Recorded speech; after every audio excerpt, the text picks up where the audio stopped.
2024లో double jackpot కొట్టిన వ్యక్తుల్లో ఒక పేరైతే బాగా వినిపిస్తుంది. ఆయన ఎవరు అంటే శ్రీనివాస్ వర్మ.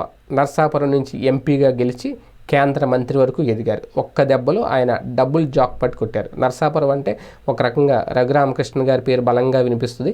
మళ్ళీ ఆయన ఎలాగైనా సీటు తెచ్చుకొని అక్కడి నుంచే పోటీ చేస్తానని చెప్పి మొదట్లో చెప్పారు. కాకపోతే అది సాధ్యం కాలేదు. చివరికి భారతీయ జనతా పార్టీ అనుకోకుండా అనూహ్యంగా శ్రీనివాస్ వర్మ పేరైతే తెర మీదకు తీసుకొచ్చింది. నర్సాపురం నుంచి గెలిచి మంత్రి అయిన వారిలో రెండో వ్యక్తి, అది కూడా రాజుల్లో రెండో వ్యక్తి అనేది ఈయన పేరు చెప్తారు. ఎందుకంటే ఆయనకంటే ముందు అప్పట్లో 1999 నుంచి 2004 మధ్యలో రెబల్ స్టార్ కృష్ణరాజు గారు నర్సాపురం బీజేపీ అభ్యర్థిగా పోటీ చేసి గెలిచారు. ఆయన కేంద్రంలో కీలక శాఖలకు మంత్రిగా కూడా బాధ్యతలు నిర్వహించారు. ఇప్పుడు మళ్ళీ 2 దశాబ్దాల తర్వాత ఆ అవకాశం దక్కించుకున్న వ్యక్తి శ్రీనివాస్ వర్మ.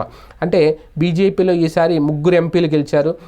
అందులో బీజేపీ ప్రెసిడెంట్ పురంధేశ్వర్ ఉన్నారు, సీఎం రమేష్ ఉన్నారు, శ్రీనివాస్ వర్మ. వాళ్ళిద్దరికీ దక్కుతుందని అనుకున్నారు.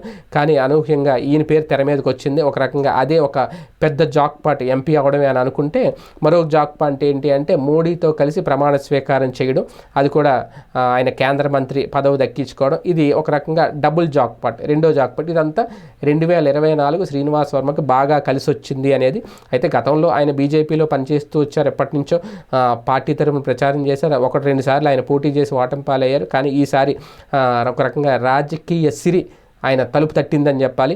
ఒక తలుపు తట్టడమే కాదు, ఆయన తీసుకెళ్లి అందలం మీద కూర్చోబెట్టిందని చెప్పాలి. దశాబ్దాలుగా బీజేపీ కోసం పనిచేస్తూ ఒక నిబద్ధత కలిగిన వ్యక్తిగా హైకమాండ్ దగ్గర గుర్తింపు తెచ్చుకున్నారు శ్రీనివాస్ వర్మ. ఆ ఫలితమే ఇప్పుడు ఆయనకి 2024లో కలిసి వచ్చింది. ఒక రకంగా 2024 ఆయన మర్చిపోలేరు జీవితంలో, లైఫ్ లాంగ్ గుర్తుపెట్టుకునే సంవత్సరం ఇది. అందుకే ఒక రకంగా మొన్నటి వరకు అక్కడ రాజుగారు అని పిలుచుకునే శ్రీనివాస్ వర్మ ఇప్పుడు కేంద్ర మంత్రి గారు అని పిలుచుకుంటున్నారు. కేంద్ర మంత్రి గారు ఒక రకంగా 2024 ఎప్పటికీ గుర్తుండే ఇయర్. ఇది మాత్రం ముమ్మాటికి నిజం. శ్రీనివాస్ వర్మ కేంద్ర మంత్రిగా మారి ఇప్పుడు 2025కి కూడా స్వాగతం పలుకుతున్నారు. ఆ క్రెడిట్ 2024కే ఇవ్వాలి అనేది కొంతమంది చెప్తున్నమాట.